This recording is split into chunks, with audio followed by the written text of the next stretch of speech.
কখনো মনে হয়েছে যে দৈনন্দিন জীবনের সমস্ত কেয়সকে দূরে সরিয়ে রেখে এমন কোথাও যাই যেখানে শান্তি খুঁজে নিতে হয় না? এবারের গল্প সেরকমই এক জায়গার, যেখানে ইতিহাস এখনো কথা বলে।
আউট অফ অফিস টেলসের ভুটান বেড়ানোর গল্পের শুরু ভুটানের রাজধানী শহর থিম্পু থেকে।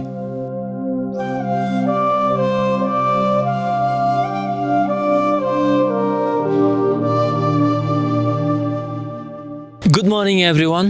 So hi there, it's Sita here. So today we are here in Sangyegang viewpoint, very beautiful viewpoint. It is in the capital city of our country. So if you look down this side, it's a completely our the city here. It extended 26 kilometer long. So it starts from Oloka and then ends in Taba. So that's the extreme part. And then the beautiful thing about our city is there is extreme planning. So everything is Bhutanese. We really follow sustainable development, something like that when it comes to a development. So it need to be sustained for generation and generations. So if you look around everything before the city, you could see the beautiful view, the environment. So currently we have achieved 71% the total forest covered, and Bhutan used to be one and only carbon negative in the world. So everything, the ecosystem is completely different here, and then you see prayer flags fluttering around. So we'll talk about a little bit on this city here down there. So this city we call there is a two system that we are following. So there the one is that the buildings with the red roof, and another one is the green one. So red one we call it is the government province, and then the green one is for the private province. So these kind of things we have.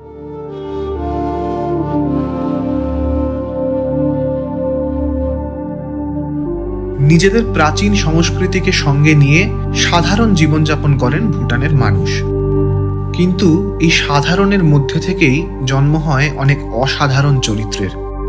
তেমনই একজন হলেন পেমা। অনেক ছোটবেলাতেই cerebral palsy ধরা পড়ে পেমার, কিন্তু সেই দুরারোগ্য ব্যাধি পেমার ভেতরের শিল্পী সত্তাকে আটকে রাখতে পারেনি। পেমার যখন 18 বছর বয়স, ভুটানের তৎকালীন রানী শেরিং পেম ওয়াংচুক পেমার সমস্ত দায়িত্ব নেন।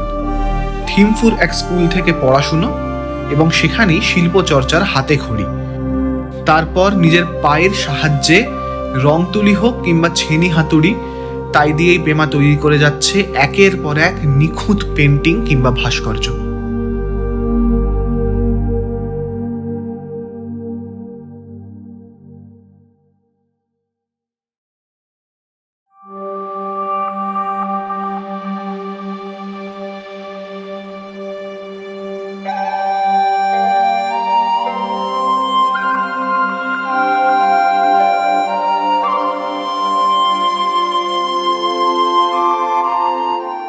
Good afternoon everyone. So today we are exploring the very beautiful things around.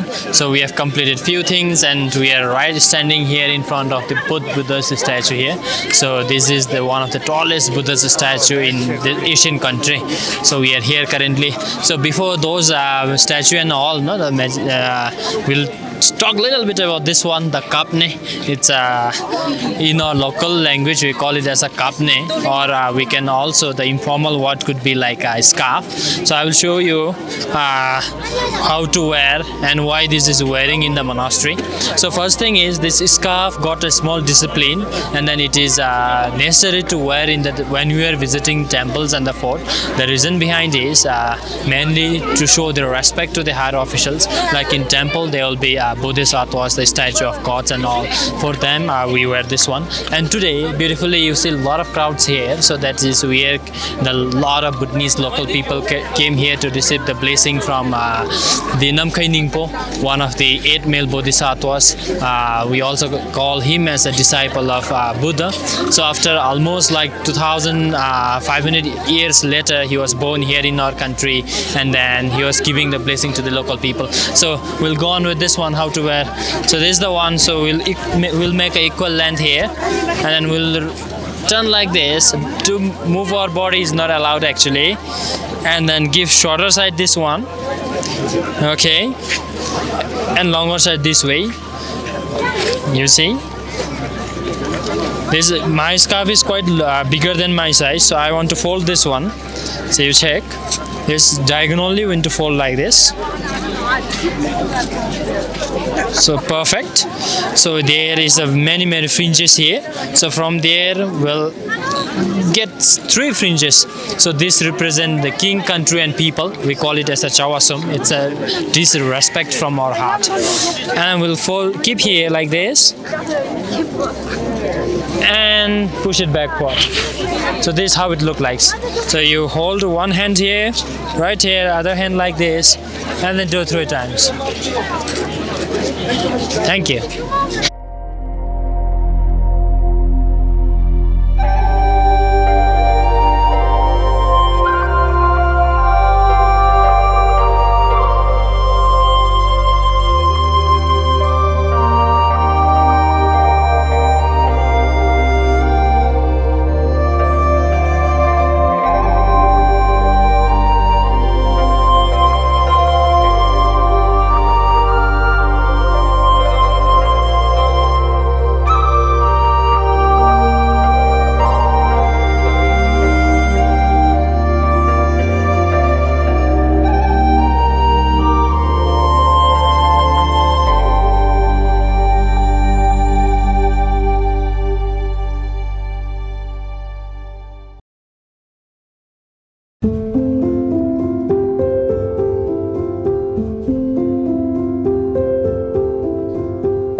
Good morning once more.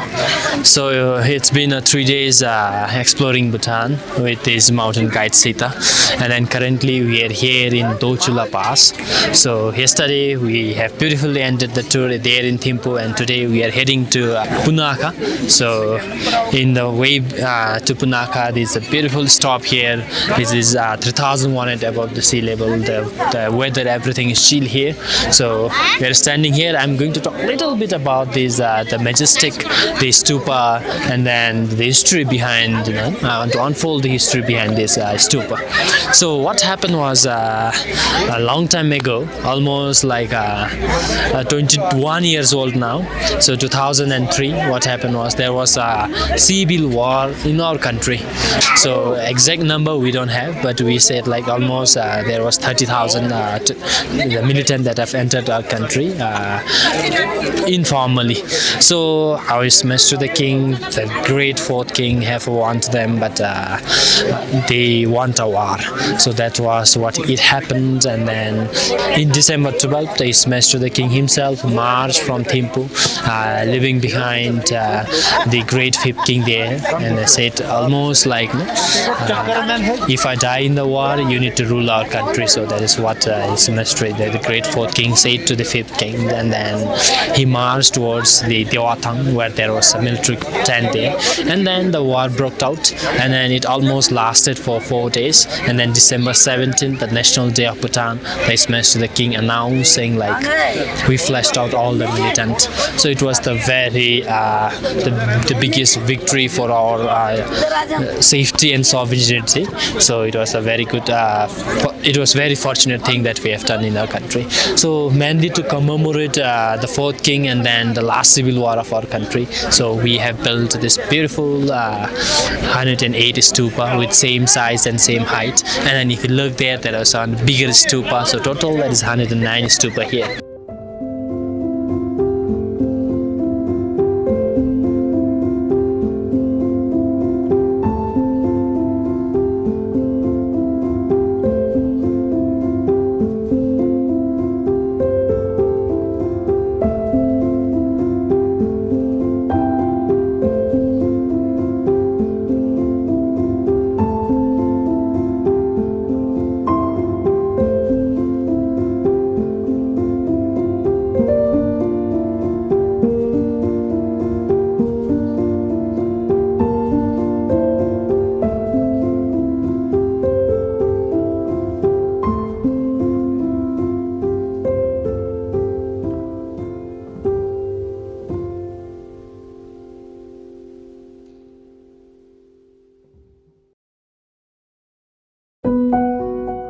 জাবদ্রুং গাওয়াং Namgyal, যিনি ভুটানের ইউনিফায়ার বলেও পরিচিত, তিনি একদিন স্বপ্নাদেশ পেলেন যে ভুটানের সমৃদ্ধির জন্য ফোচু এবং মোচু নদীর সঙ্গমে তাকে একটি দুর্গ বানাতে হবে।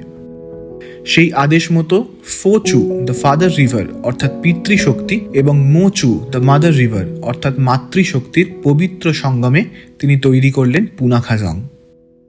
We call this as a Pungthang Dechen Fortrang as the official name, but nowadays it got very popular with the name Punakha Fort. The reason behind why we call Pungthang Dechen Fortrang is this is the place that belonged to the deity known as Dechen. So the name was derived from the heart, that the local deity of this place. And then I'll talk a little bit, I want to unfold the little story behind this Punakha Fort. So what happened was a long time ago, almost 500-600 years ago, what happened was the unifier came to this place and then he built this beautiful fort. The reason behind is, even some legend says like when unifier reached this place, he met with the boy and then he got a vision. He personally met with the Mahakalas, and Mahakala insists him to build a fort. If he happened to build a fort on the trunk of the sleeping elephant, he could bring a peace and happiness in our country. That is what Mahakala told to the unifier. And then he finally found this place, where there's the mountain that as if look like a sleeping elephant, and then this fort was rightly built in the trunk. So that is the story behind this one.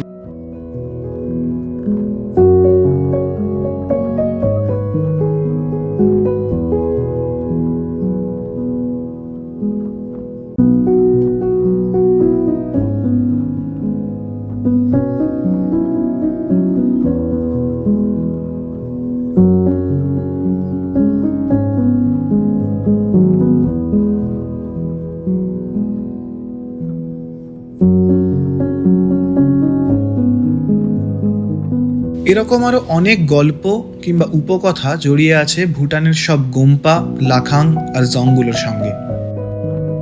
বাকি গল্প নিয়ে ফিরবো আবার পরের পর্বে। ভালো থাকবেন।